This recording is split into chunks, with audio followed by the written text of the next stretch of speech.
तो आज हम बात करने वाले हैं डिजीज के बारे में। डिजीज क्या होती है? Disease is a abnormal condition that disturb the normal structure और फंक्शन ऑफ द बॉडी। तो कह सकते हैं डिजीज कैसी है? एक abnormal कंडीशन होती है जिसमें जो बॉडी के नॉर्मल फंक्शंस होते हैं वो अफेक्टेड होते हैं। हेल्दी बॉडी में क्या रहता है? सभी ऑर्गन्स ऑर्गन्स हो गए या फिर ऑर्गन सिस्टम्स कह सकते हो, प्रॉपरली वहाँ पे कोऑर्डिनेशन के साथ वर्क करते हैं। लेकिन डिजीज होने के बाद क्या होगा? इनका जो बैलेंस होता है वो डिस्टर्ब हो जाता है। ठीक है, अब डिजीज जो रहेगी वो टेम्परेरी भी हो सकती है, परमानेंट भी हो सकती है। तो टेम्परेरी में जैसे फीवर हो गया, और जो परमानेंट या कह सकते हैं क्रोनिक कंडीशन में रहेंगी वैसे डायबिटीज हो गई, हाइपरटेंशन हो गई, ये सारी रहती हैं। तो ये क्या करती हैं? हमारी बॉडी के जितनी भी डिजीज़ रहेंगी, हमारी बॉडी के जो नॉर्मल स्ट्रक्चर हो गए, नॉर्मल फंक्शंस हो गए, उनको डिस्टर्ब कर देती हैं। अब स्ट्रक्चर का मतलब जो ऑर्गन्स होंगे या टिश्यूज़ होंगे, उनकी कह सकते हैं या सेल्स हो गई, उनके स्ट्रक्चर, ठीक है? फंक्शंस में ऑर्गन्स जितने होते हैं, उनके फिजियोलॉजिकल जो वर्क होते हैं, उनको अफेक्ट करती है। जैसे कि मान लिया किसी की बोन में फ्रैक्चर हो गया, तो क्या होगा? वहाँ पे फ्रैक्चर हो गया तो उसका स्ट्रक्चर क्या हो गया? डिस्टर्ब हो गया, स्ट्रक्चर डिस्प्लेसमेंट हो गया बोन में, तो स्ट्रक्चर डिफरेंट। या फिर किसी के डायबिटीज़ हो गई तो क्या होता है? उसके जो हमारा पैनक्रियाज होता है, पैनक्रियाज के फंक्शन डिस्टर्ब होते हैं, तभी डायबिटीज़ काज होती है। इसके अलावा बहुत सारे इन्फेक्शियस एजेंट्स रहते हैं, माइक्रो ऑर्गेनिज्म जिसको कहते हैं, वो भी डिजीज काज करते हैं। जैसे कि बैक्टीरिया हो गए, वायरस हो गए, फंजाई हो गए, या फिर पैरासाइट्स या फिर प्रोटोजोआंस हो गए। तो अलग अलग बैक्टीरिया होते हैं, अलग अलग डिजीज काज करते हैं। वायरसेस भी ऐसे रहते हैं, जैसे मान लिया ट्यूबरकुलोसिस होता है, बैक्टीरिया काज करता है। और तुम्हारा वायरसेस में कोविड-19 ही रख लो, कोविड-19 काज करता है। ठीक है, वायरस काज करता है। तो अलग अलग बैक्टीरिया, वायरस, फंगस हो सकते हैं। इसके अलावा कुछ जेनेटिक डिफेक्ट्स की वजह से वहाँ पे डिजीज काज होगी। बहुत सारे जीन्स होते हैं या क्रोमोसोम्स होंगे जिसमें एबनॉर्मेलिटी हो जाती है, जिसके कारण डिजीज काज होती है। जैसे कि इसमें हीमोफीलिया, क्या कह सकते हैं, हीमोफीलिया के अलावा डाउन सिंड्रोम हो गए। तो हीमोफीलिया में क्या होगा? ब्लीडिंग डिसऑर्डर होता है। तो ये जेनेटिकली ट्रांसफ़र होता है, मतलब जो हमारा एंसिस्टर होते हैं उनसे, उनके थ्रू ये फिर ट्रांसफ़र होता है।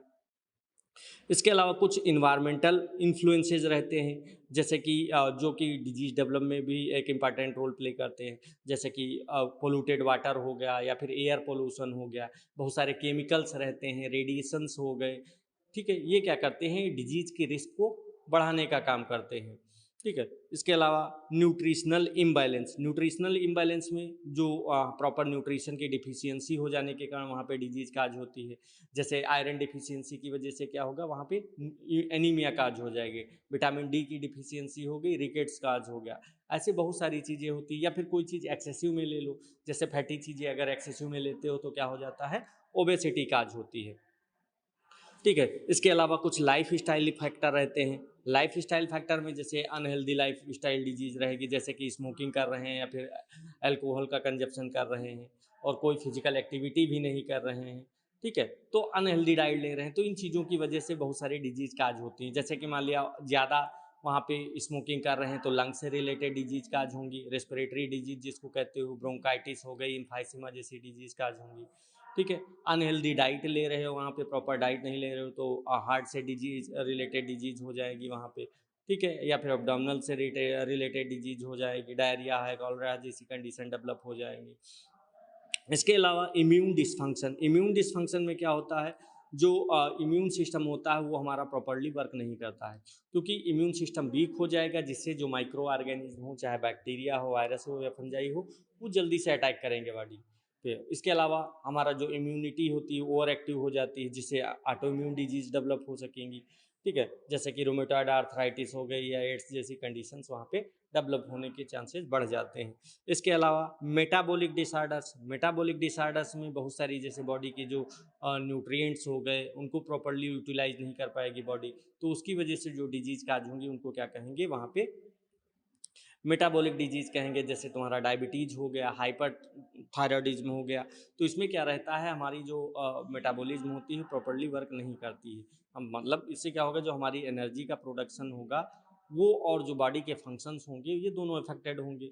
इसकी वजह से वहाँ पे प्रॉपर बॉडी जो हमारी मेटाबॉलिज्म होगी वो वर्क नहीं करेगी, और वहाँ पे डिसऑर्डर काज होगा। इसके अलावा ट्रॉमा जैसी कंडीशन होगी, मान लिया कहीं पे फ्रैक्चर हो गया, एक्सीडेंट हो गया, ठीक है, बर्न की कंडीशन डेवलप हो गई या कोई इंजरी हो गई जिससे वहाँ पे फिजिकली जिसको कहते हैं डैमेज हो जाए, तो उसमें हमारी बॉडी का जो स्ट्रक्चर होगा और जो फंक्शंस होंगे दोनों अफेक्टेड होते हैं। ठीक है, इसके अलावा साइकोलॉजिकल डिस्टर्बेंस में हमारी मेंटल जो डिसऑर्डर होते हैं, मेंटल डिसऑर्डर की वजह से वहाँ पे मतलब स्ट्रेस की वजह से या फिर एंजाइटी या डिप्रेशन जैसी कंडीशन डेवलप होंगी। ठीक है, तो इससे क्या होगा वहाँ पे हमारा फिजिकल हेल्थ के कह सकते हैं इसमें फिजिकल हेल्थ के साथ साथ मेंटल हेल्थ भी अफेक्टेड हो सकती है। ठीक है, तो इसको वहाँ पे ये सारी चीज़ें रहती हैं जिनकी वजह से जो ये सारी डिजीज़ जिनकी वजह से जो वहाँ पे डिजीज़ काज हुई, इन्हीं को क्या कहते हैं, डिजीज़ कहते हैं। ठीक है, अब ऑब्जेक्टिव्स क्या होते हैं प्रिवेंशन और मैनेजमेंट डिजीज़ के? तो सबसे पहले प्रमोट हेल्थ एंड वेलनेस। तो जो प्रिवेंशन एंड मैनेजमेंट डिजीज़ है इसका पहला ऑब्जेक्टिव होता है हेल्थ के प्रमोशन, हेल्थ का जो प्रमोशन है उसको प्रमोट करना। इससे क्या होगा, जिससे जो पर्सन्स होंगे उनकी फिजिकली या फिर मेंटली या फिर सोशली कह सकते हैं इमोशनली हेल्दी हो सकें। ठीक है, हेल्दी लाइफ स्टाइल हो गई या फिर न्यूट्रिशन हो गया, प्रॉपर डाइट न्यूट्रिशन हो गया, एक्सरसाइज हो गई, हेल्थ एजुकेशन हो गया, ये सारी चीज़ें एक इम्पॉर्टेंट कह सकते हैं कंपोनेंट्स रहते हैं पीएमडी के। इसके अलावा प्रिवेंट अकरेंस ऑफ डिजीज, तो जो डिजीज होती हैं डेवलप होंगी, डेवलप होने से पहले ही उस डिजीज को प्रिवेंट करना, ये कह सकते हैं प्रिवेंशन एंड मैनेजमेंट का सबसे इम्पॉर्टेंट ऑब्जेक्टिव होता है। तो इससे क्या होगा, इसके लिए क्या करते हैं, वैक्सीनेशन करवाते हैं या फिर जो इन्वायरमेंट है या कम्युनिटी है उसको सैनिटाइज करवाएंगे। ठीक है, बैलेंस डाइट प्रॉपर लेंगे और वहाँ पे हेल्दी हैबिट्स को करेंगे, हेल्दी एक्सरसाइज करेंगे, जिसकी वजह से वहाँ पे डिजीज होगी, डिजीज को हम प्रिवेंट कर सकते हैं। इसके अलावा डिटेक्ट डिजीज अर्ली, जो डिजीज काज होंगी डिजीज को क्या कर सकें, अर्ली स्टेज में ही उसको आइडेंटिफाई कर सकें, जिससे उसका जो ट्रीटमेंट हो वो तुरंत शुरू किया जा सके। जब अर्ली डायग्नोस हो जाएगा तो वहाँ पे जो कॉम्प्लिकेशंस और मॉर्टेलिटी रेट दोनों ही रिड्यूस हो जाएंगी, क्योंकि अर्ली डायग्नोसिस होने पर अभी डिजीज पूरी तरह से स्प्रेड नहीं हो पाती है, तो उस कारण से उसका ट्रीटमेंट आसान रहता है, जल्दी से वहाँ पे कॉम्प्लिकेशंस कोई नहीं होंगी और वहाँ पे मॉर्टेलिटी रेट भी कम हो जाएगी, क्योंकि क्रोनिक कंडीशन पे भी हमें क्या होता है, मॉर्टेलिटी रेट वहाँ पे इंक्रीज हो जाती है। ठीक है, इसलिए अगर अर्ली वहाँ पे उसको स्क्रीनिंग करके, स्क्रीनिंग टेस्ट करवा करके, रेगुलर चेकअप से उसको कह सकते हैं करवा करके उसको हम आइडेंटिफाई कर सकते हैं अर्ली स्टेज में। इसके अलावा रिड्यूसेस डिजीज बर्न, तो जो डिजीज हो गई डिजीज बर्डन भी डिजीज बर्डन भी क्या होगा वहाँ पे रिड्यूस होगा। तो इससे क्या होगा, जो इन्वायरमेंट है, कम्युनिटी है, वो भी इससे वहाँ पे अफेक्टेड नहीं होगी और पर्सन जो होगा वो इकोनॉमिक भी वहाँ पे लॉस नहीं होगा। ठीक है, तो पीएमडी का मेनली एम यही रहता है कि जो डिजीज़ है, डिजीज़ के बर्डन को क्या कर सकें, मिनिमाइज़ कर सकें। इसके अलावा मिनिमाइज डिसेबिलिटी, डिसेबिलिटी को भी, अगर डिजीज़ या इंजरी कोई हुई है उसके कारण क्या हो सकती है, डिसेबिलिटी हो सकती है, तो उसको भी क्या करना, रिड्यूस करना। तो उसको इसके लिए क्या करते हैं, फिजियोथेरेपी करवा सकते हैं, रिहेबिलिटेशन प्रोग्राम्स बहुत सारे चलते हैं जिनके थ्रू हम क्या करेंगे, या फिर कोई जो असिस्टिव डिवाइस रहते हैं उनके थ्रू वहाँ पे हम मिड डिसेबिलिटी को मिनिमाइज कर सकते हैं। इसके अलावा प्रिवेंट कॉम्प्लिकेशंस को प्रिवेंट करेंगे, अगर प्रॉपर वहाँ पे ट्रीटमेंट हो रहा है, रेगुलर चेकअप हो रहा है, रेगुलर फॉलोअप ले रहे हैं, तो उससे क्या होगा, जो डिजीज़ की कॉम्प्लिकेशंस होगी उसको भी हम प्रिवेंट कर सकते हैं। ठीक है, तो बहुत सारी डिजीज़ रहती है, जैसे डायबिटीज़ हो गया, डायबिटीज़ में क्या रहता है, किडनी फेलियर के चांसेस बढ़ जाते हैं, या फिर हमारी आइज़ अफेक्टेड होती हैं, आइज़ वहाँ पे ब्लाइंडनेस की कंडीशन डेवलप हो सकती है। तो अगर वहाँ पे डायबिटीज़ को अर्ली स्टेज में हम डायग्नोस कर लेंगे, तो उसकी वजह से क्या होगी, वहाँ पे हमारी जो किडनी होगी या फिर जो हमारी आइज़ होंगी वहाँ पे कोई वहाँ पे इफेक्ट वो नहीं होंगी। इसके अलावा इम्प्रूव क्वालिटी ऑफ लाइफ को इम्प्रूव करेंगे। तो मेनली क्या होता है, इसका पर्पज़ क्या रहेगा, जो पेशेंट होगा, पेशेंट को केवल ऐसा नहीं है उसको केवल ओवरऑल उसकी कह सकते हैं हेल्थ को इम्प्रूव करना रहता है। ठीक है, जिससे क्या हो सके वो वहाँ पे फिजिकली, मेंटली और सोशली वहाँ पे वेलबींग उसका हो। ठीक है, इसके अलावा इंक्रीजेज लाइफ एक्सपेक्टेंसी, तो डिजीज कोई हो गई उसको प्रिवेंट करना, अर्ली स्टेज में डायग्नोसिस करना, उसके थ्रू इफेक्टिव ट्रीटमेंट करना, जिसके थ्रू कंटिन्यू उसको क्या कर सकते हैं, लाइफ को हम लाइफ की एक्सपेक्टेंसी को इंक्रीज कर सकते हैं। तो जो हेल्दी लाइफ स्टाइल होगी या कह सकते हैं जो प्रिवेंटिव हेल्थ केयर होगा उससे लॉन्ग लाइफ कह सकते हैं, मेजर, ये दोनों मेजर फैक्टर रहेंगे। इसके अलावा रिड्यूसेस हेल्थ केयर को रिड्यूस करके कह सकते हैं हेल्थ केयर कास्ट जो रहेगी, अगर वहाँ पे हम इनिशियल स्टेज में उसको प्रिवेंट कर देंगे तो इससे क्या रहेगा, वहाँ पे जो ट्रीटमेंट की कास्ट होगी वो भी क्या हो जाएगी, कम हो जाएगी। ठीक है, तो जब इनिशियल स्टेज में वहाँ पे प्रिवेंट हो जाएगी तो उसको पेशेंट को हॉस्पिटलाइजेशन नहीं करना पड़ेगा, सर्जरी उसकी नहीं करनी पड़ेगी, जिससे उसको वहाँ पे जो रिक्वायरमेंट होगी, जो एक्सपेंस होगा वो भी कम हो जाएगा। ठीक है, तो इससे जो इंडिविजुअल होगा वो कह सकते हैं अपने हेल्थ एक्सपेंडिचर को कम कर सकेगा। ठीक, इसके अलावा अचीव सस्टेनेबल पब्लिक हेल्थ। तो सस्टेनेबल पब्लिक हेल्थ का मतलब हो गया जो हेल्थ सिस्टम डेवलप करना है, जो कि करेंट टाइम में या फिर जो कह सकते हैं आगे चल के वहाँ पे हेल्थ की नीड को पूरा कर सके। ठीक है, तो इसमें डिजीज प्रिवेंशन हो गई, हेल्थ प्रमोशन, इन्वायरमेंटल प्रोटेक्शन और जो कम्युनिटी का पार्टिसिपेशन पे कह सकते हैं ज़्यादा वहाँ पे ध्यान दिया जाता है। इससे क्या होगा, वहाँ पे जो अल्टीमेट गोल होगा वो क्या रहेगा, हेल्थ प्रोवाइड करना, जो प्रोडक्टिव सोसाइटी होगा उसको इम्प्रूव करना होता है। अब इसकी इंपॉर्टेंस क्या होती है, पीएमडीज इंपॉर्टेंस बिकॉज अब जो प्रिवेंशन एंड मैनेजमेंट डिजीज है ये इसका मेनली कह सकते हैं किसके लिए इंपॉर्टेंस, तो जो इंडिविजुअल हो गई या फिर फैमिली हो गई, इसके अलावा कम्युनिटी हो गई या फिर कोई एक कह सकते हैं नेशंस हो गया, सभी के लिए इम्पॉर्टेंट है मेनली, क्योंकि इसका मेनली पर्पज़ क्या रहता है, डिजीज को ट्रीट करने के साथ साथ में हेल्थ को प्रमोट करना। डिजीज कोई भी कह सकते हैं डिसेबिलिटी होगा उसको रिड्यूस करना और क्वालिटी ऑफ लाइफ को इम्प्रूव करना रहता है।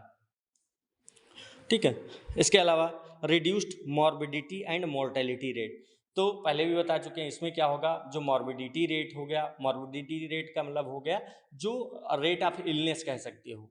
ठीक है, तो रेट ऑफ इलनेस को क्या करना, कम करना। इसके अलावा मोर्टेलिटी रेट को, डेथ रेट को भी क्या करना, रिड्यूस करना। तो इसके लिए क्या करते हैं, पीएमडी में वैक्सीनेशन हो गया और अर्ली स्टेज में डायग्नोस करना, प्रॉपर ट्रीटमेंट करके उसको हम कम कर सकते हैं, चाहे वो डिजीज के केसेज हों या फिर डेथ के केसेज हों, दोनों को हम क्या कर सकते हैं, रिड्यूस कर सकते हैं। ठीक है, इससे क्या होगा, जो पॉपुलेशन होगी, पॉपुलेशन की ओवरऑल हेल्थ भी इम्प्रूव होगी। इसके अलावा controls communicable and non communicable disease, तो इसके थ्रू कह सकते हैं पीएमडी के थ्रू हम जो कम्युनिकेबल डिजीज होंगी, जैसे कि ट्यूबरकुलोसिस हो गई, मलेरिया हो गई, कोविड-19 ही हो गई, तो इन सबको हम क्या कर सकते हैं, कंट्रोल कर सकते हैं। इसके साथ में जो नॉन कम्युनिकेबल डिजीज हो गई, जैसे डायबिटीज़, हाइपरटेंशन, हार्ट से रिलेटेड जो डिजीज होती हैं उनको भी हम क्या कर सकते हैं, प्रिवेंट कर सकते हैं, उसको भी हम मैनेज कर सकते हैं। इससे क्या होगी, जो सोसाइटी होगी, सोसाइटी में डिजीज़ का जो बर्डन होगा वो भी रिड्यूस होगा। इसके अलावा इम्प्रूव प्रोडक्टिविटी, तो जो हेल्दी इंडिविजुअल्स होगा अगर वो फिजिकली मेंटली इफ़िशियंट होगा तब क्या होगा, वहाँ पे एजुकेशन वर्क होगा, डेली एक्टिविटीज़ होंगी, वो अच्छे तरीके से कर पाएंगे। ठीक है, इससे क्या होगा, जो इंडिविजुअल होगा उसकी इनकम ले लो और या फिर नेशनल की प्रोडक्टिविटी ले लो, वो दोनों भी इंक्रीज होंगी। इसके अलावा रिड्यूसेस इकोनॉमिक बर्डन, तो जब डिजीज ट्रीटमेंट पे बहुत ज़्यादा पहले ही उसको प्रिवेंट कर लेंगे, अर्ली डायग्नोस करके उसको प्रिवेंट कर लेंगे, तो डिजीज ट्रीटमेंट पे ज़्यादा से ज़्यादा कह सकते हैं वहाँ पे खर्च नहीं होगा और वहाँ पे डिजीज को प्रिवेंट करके वहाँ पे सारी चीज़ें हम कंट्रोल कर सकते हैं। तो इससे क्या होगा, जो फैमिली है या जो सोसाइटी है वो भी, उस पर भी कोई फाइनेंशियल बर्डन नहीं पड़ेगा, कम पड़ेगा उससे। इसके अलावा इन्हेंसेस कम्युनिटी हेल्थ, तो कम्युनिटी हेल्थ को भी क्या करना, वहाँ पे इम्प्रूव करना होता है। तो जब वहाँ पे वहाँ का जो इन्वायरमेंट होगा उसको हम क्लीन रखेंगे, वैक्सीनेशन करेंगे, सैनिटाइजेशन करेंगे और जो हेल्थ एजुकेशन होगा उसको भी हम प्रमोट करेंगे। इससे क्या होगा, वो जो इन्वायरमेंट होगा या जो कम्युनिटी होगी वो हेल्दी बनेगी और हेल्दी कम्युनिटी से क्या होगा, वहाँ पे जो डिजीज का ट्रांसमिशन होगा वो भी कम से कम होगा। इसके अलावा एपिडेमिक एंड पेंडेमिक प्रिवेंट, तो एपिडेमिक का मतलब क्या होता है, कोई स्पेसिफिक एरिया में डिजीज बहुत ही तेज़ी से फैलना कह सकते हैं, अचानक ही बहुत सारी जो डिजीज हो वो बहुत तेज़ी से वहाँ पे फैल जाए, तो उसी को क्या कहते हैं, एपिडेमिक कहते हैं। पेंडेमिक क्या होता है, पेंडेमिक का मतलब होता है जो डिजीज है वो ओवरऑल वर्ल्ड में स्प्रेड हो जाए तो उसको क्या कहेंगे, पेंडेमिक डिजीज कहेंगे। तो ठीक है, एपिडेमिक पर्टिकुलर एरिया में ट्रांसफर होती है, बहुत ज़्यादा वहाँ पे जल्दी से कह सकते हैं फैलना कह सकते हैं, और पैंडेमिक ओवरऑल वर्ल्ड में, जैसे अभी कोविड 19 क्या हुआ, ओवरऑल वर्ल्ड में वहाँ पे फैल गई, तो वो क्या हो गई, एक महामारी जिसको कह सकते हैं वो रहती है। ठीक है, तो पीएमडी क्या करता है, जो सर्विलांस हो गया या फिर जो वैक्सीनेशन हो गया, जैसे कि क्वारंटाइन हो गया, आइसोलेट करते हैं। ठीक है, पब्लिक में अवेयरनेस फैलाते हैं जिसके थ्रू उसको हम कंट्रोल कर सकते हैं। ठीक है, इससे क्या होगा, जो लार्ज स्केल पे डिजीज स्प्रेड हो रही है उसको हम प्रिवेंट कर सकते हैं। इसके अलावा promote healthy ageing, healthy ageing को प्रमोट करना। अब हेल्दी एजिंग को कैसे प्रमोट कर सकते हैं, तो इसमें जो ओल्ड एज के पेशेंट रहते हैं उनको हेल्दी और इंडिपेंडेंट बनाना रहता है। ठीक है, तो उनके लिए proper nutrition, exercise, regular health checkup और जो क्रोनिक डिजीज मैनेजमेंट होगा उसके थ्रू उनको हम प्रमोट करके वहाँ पे जो ओल्ड एज पर्सनस होते हैं उनको हम हेल्दी बना सकते हैं। ठीक है, उनको हम प्रिवेंट कर सकते हैं डिजीज को काज होने में। ठीक है, तो इससे क्या होगी, जो अल्डरली पेशेंट्स होंगे, अल्डरली पीपल्स होंगे, उनकी भी क्वालिटी ऑफ लाइफ बेहतर होगी। इसके अलावा support Nations health care development, तो जो prevention and management of disease है ये नेशनल हेल्थ केयर सिस्टम को कह सकते हैं स्ट्रांग बनाने का काम करती है, क्योंकि वहाँ पे जो डिजीज प्रिवेंशन है, डिजीज प्रिवेंशन से जो हॉस्पिटल्स होंगे, हॉस्पिटल्स में भी पेशेंट का लोड कम हो जाएगा, और जो हेल्थ केयर रिसोर्सेज होंगे उनको भी अच्छे से यूटिलाइज किया जा सकेगा, और जिससे क्या होगा, जो ओवरऑल पब्लिक हेल्थ है और जो इंफ्रास्ट्रक्चर है वो भी इम्प्रूव होगा। ठीक है, अब बात करते हैं कौन कौन से मेजर कंपोनेंट्स होते हैं। ठीक है, मेजर कंपोनेंट्स कौन कौन से हैं जो कि रिस्पॉन्सिबल होते हैं, तो सबसे पहले health promotion, improving health through health education, balanced nutrition, physical activity, mental wellbeing और हेल्दी लाइफ स्टाइल। तो हेल्थ प्रमोशन कह सकते हैं एक ऐसा प्रोसेस होता है जिसमें जो इंडिविजुअल्स होंगे और जो कम्युनिटीज होगी उनको अपनी हेल्थ इंप्रूव करने के लिए या फिर उसको मेंटेन करने के लिए नॉलेज की, स्किल्स की और अपॉर्चुनिटी की, जो अपॉर्चुनिटीज़ होंगी उनको प्रोवाइड किया जाता है। इससे इसका मेनली ऑब्जेक्ट क्या रहेगा, तो ये डिजीज होने से पहले ही हेल्दी लाइफ स्टाइल को अपनाने के लिए वहाँ पे लोग, जो पर्सन्स होंगे उनको मोटिवेट करना रहता है।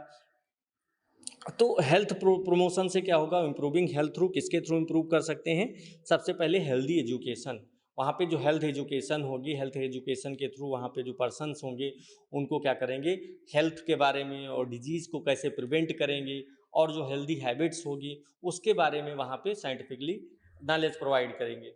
तो इससे क्या होगा, जो पर्सन्स होंगे, वहाँ की जो कम्युनिटी में जो पीपल्स होंगे उनमें अवेयरनेस बढ़ेगी। ठीक है, और वहाँ पे हेल्थ रिलेटेड जो डिसीजंस होंगे उनको लेने में उनके अंदर एक कह सकते हैं एबिलिटी डेवलप होगी। जैसे कि बहुत सारे रहते हैं हेल्थ एजुकेशन में क्या बताते हैं, जैसे वहाँ पे हैंड वॉशिंग के लिए हो गया, हैंड वॉशिंग हो गया, पर्सनल हाइजीन्स को कैसे मेंटेन करना है, वैक्सीनेशन कौन कौन सी कब लगवानी है, ठीक है, उसके बारे में अवेयरनेस वहाँ पे उनको एजुकेट करना। इसके अलावा सेफ ड्रिंकिंग वाटर की बात करते हैं, जो प्योर कह सकते हैं, जो प्योर ड्रिंकिंग वाटर रहेगा। ठीक है, क्लीन वाटर को कैसे लेना है, तो इन सब के बारे में वहाँ पे एजुकेट करते हैं। सेकंड है बैलेंस न्यूट्रिशन, न्यूट्रिशन को कैसे बैलेंस करना है, तो बैलेंस न्यूट्रिशन मतलब बैलेंस डाइट लेना जिसमें सभी क्या हो, इसेंशियल न्यूट्रिएंट्स वहाँ पे इक्वल अमाउंट में वहाँ पे प्रेजेंट हो, कह सकते हैं जितनी जिसकी रिक्वायरमेंट हो उसके अनुसार वहाँ पे प्रेजेंट हो, चाहे वो कार्बोहाइड्रेट हो, प्रोटीन हो, फैट हो, विटामिन्स हो या फिर कोई मिनरल्स या फाइबर्स हो। ठीक है, उनको कितनी क्वांटिटी में कौन सी लेनी है।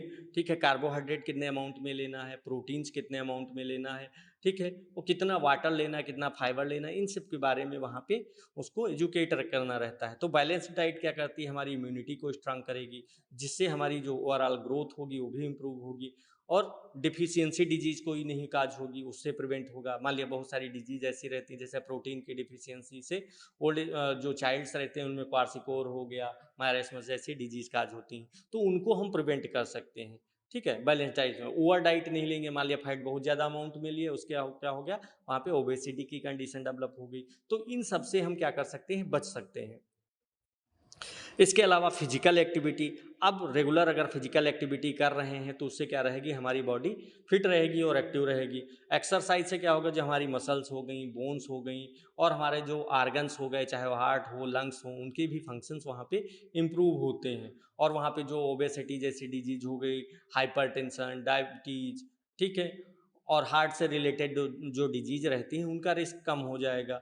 ठीक है, तो WHO के अनुसार अब वही जो एडल्ट पर्सन होगा उसको एक वीक में कम से कम 150 मिनट मॉडरेट फिजिकल एक्टिविटी करनी ही चाहिए। इससे क्या होगा, वहाँ पे जो उसकी जो ओवरऑल हेल्थ होगी वो अच्छी रहेगी।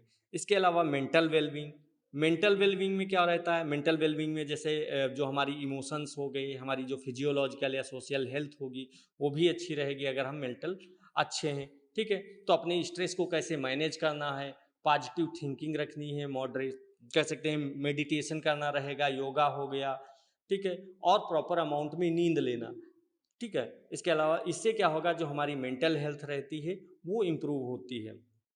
और मेंटल हेल्थ क्या होगी, अगर मेंटल हेल्थ अच्छी है तो ओवरऑल हमारी फिजिकल हेल्थ को भी कह सकते हैं, जो हमारी फिजिकल हेल्थ होगी वो भी अच्छी रहेगी। ठीक है, इसके अलावा हेल्दी लाइफ स्टाइल भी डिजीज़ को प्रिवेंट करने के लिए रिस्पॉन्सिबल होती है। इसमें जैसे healthy diet, regular exercise, personal hygienes, stress को मैनेजमेंट करना, स्मोकिंग, अल्कोहल, इन चीज़ों जितने भी कह सकते हैं एवरेज वाले प्रोडक्ट होते हैं उनको क्या करना, अवॉइड करना, रेगुलर मेडिकल चेकअप करवाना, ये सारी चीज़ें हम हेल्दी लाइफ स्टाइल में वहाँ पे अपनाएंगे, जिससे वहाँ पे जो कम्युनिकेबल और जो नॉन कम्युनिकेबल डिजीज होंगी दोनों के प्रति कह सकते हैं वहाँ पे रिस्क कम होगा। ठीक है, नेक्स्ट बात करते हैं डिजीज प्रिवेंशन की। अब डिजीज को प्रिवेंशन के लिए तो preventing disease through vaccination, hygiene, sanitation, safe water और vector control, life style modification, तो इन चीज़ों से करके हम क्या कर सकते हैं, वहाँ पे डिजीज़ को प्रिवेंट कर सकते हैं। अब डिजीज़ प्रिवेंट करने का मतलब क्या होता है कि कोई भी जो डिजीज़ है उसकी होने की प्रोबेबिलिटी को कम कर देना है, बिल्कुल ही ख़त्म कर देना, उस चीज़ को क्या कहते हैं, वहाँ पे डिजीज़ प्रिवेंशन कह सकते हैं।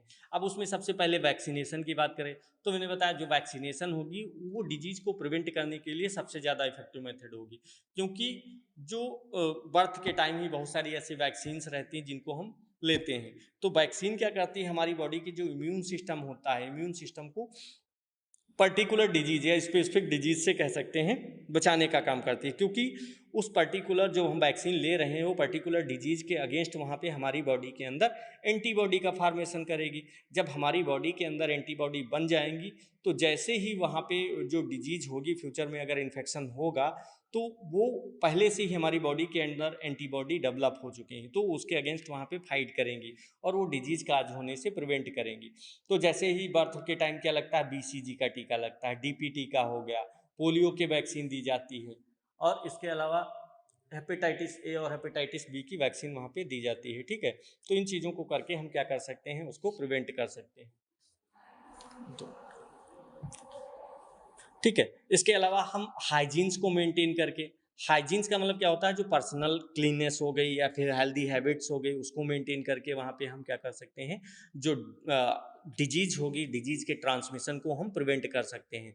इसमें जैसे हैंड वॉशिंग हो गया, डेली बाथिंग करेंगे, ओरल हाइजीन्स को मेंटेन करेंगे, और जो फूड हो गया, फूड हाइजीन्स को मेंटेन करेंगे, और इसके अलावा क्लीन क्लॉथ होंगे उनको करेंगे, ठीक है, पहनेंगे, तो उसकी वजह से क्या होगा, वहाँ पे मेंटेन रहेगा। इसके अलावा सैनिटेशन हो गया, सैनिटेशन से भी क्या होगा, जो इन्वायरमेंट होगा वो क्या होगा, डिजीज काजिंग जो ऑर्गेनिज्म होंगी उनसे प्रिवेंट करेंगे, क्योंकि प्रॉपर सैनिटाइजेशन अगर हम सैनिटाइजेशन करते हैं तो जो कम्युनिकेबल डिजीज होंगी उनको हम प्रिवेंट कर सकते हैं। ठीक है, तो इन चीज़ों से हम उसको मेंटेन कर सकते हैं। इसके अलावा सेफ़ वाटर हो गया, सेफ़ वाटर अगर हम ड्रिंकिंग वाटर जो ले रहे हैं, सेफ़ ड्रिंकिंग वाटर ले रहे हैं तो उसकी वजह से जो वाटर बॉर्न डिजीज होंगी उनसे हम उनको हम प्रिवेंट कर सकते हैं। ठीक है, क्योंकि बहुत सारी डिजीज जैसे रहती हैं वो कंटेमिनेटेड वाटर से होती हैं, जैसे कॉलरा हो गया, टाइफाइड, डाइसेंट्री, हेपेटाइटिस, बहुत सारी डिजीज रहती हैं जो है कंटेमिनेटेड वाटर से होती हैं। तो उसको अगर हम वाटर प्योरीफिकेशन करके या फिर बॉइलिंग वाटर को हम लेते हैं या फिर क्लोरिनेशन करते हैं तो उसके थ्रू हम क्या कर सकते हैं, प्रिवेंट कर सकते हैं। इसके अलावा वेक्टर कंट्रोल करके, वेक्टर्स बहुत सारे जो ऑर्गेनिज्म होते हैं जो कि डिजीज़ को स्प्रेड करने में डिजीज़ को स्प्रेड करने के लिए रिस्पॉन्सिबल होते हैं, एक पर्सन से दूसरे पर्सन में वहाँ पे पहुँचाने का काम करते हैं। जैसे तुम्हारा मॉस्किटो हो गया, फ्लाइज रहती हैं, टिक्स रहती हैं, ठीक है? तो ये क्या करती हैं, ये सारी वेक्टर बॉर्न डिजीज़ होती है, वेक्टर्स होते हैं जो डिजीज़ को फैलाने का काम करते हैं। तो इनको भी अगर हम इनको क्या करें, इनकी जो ब्रीडिंग साइट होगी उसको प्रिवेंट करें, या फिर इंसेक्टिसाइड्स का यूज करके इनको हम स्प्रेड होने से बचाएं, ठीक है, या फिर मॉस्किटो नेट का यूज करें। तो इससे क्या होगा, वहाँ पे जो मलेरिया है, डेंगू जैसी डिजीज होंगी वो स्प्रेड होने से बच जाएंगी, ठीक है। इसके अलावा लाइफ स्टाइल मॉडिफिकेशन, अपनी जो लाइफ स्टाइल को होगी उसको मॉडिफाई करके वहाँ पे हम क्रोनिक डिजीज़ को प्रिवेंट कर सकते हैं। जैसे बैलेंस डाइट हो गई लेंगे, रेगुलर एक्सरसाइज करेंगे और प्रॉपर वहाँ पे नींद लेंगे, ठीक है, स्ट्रेस को अपने मैनेज करेंगे, स्मोकिंग नहीं करेंगे, एल्कोहल को अवॉइड करेंगे। तो अपनी लाइफ मॉडिफिकेशन करके वहाँ पे हम बहुत सारी डिजीज़ जो हार्ट से रिलेटेड होंगी या फिर हाइपरटेंशन, ओबेसिटी जैसी डिजीज़ों से हम क्या कर सकते हैं, बच सकते हैं। ओके क्लास, तो आज हम इतना ही रखते हैं, बाकी नेक्स्ट क्लास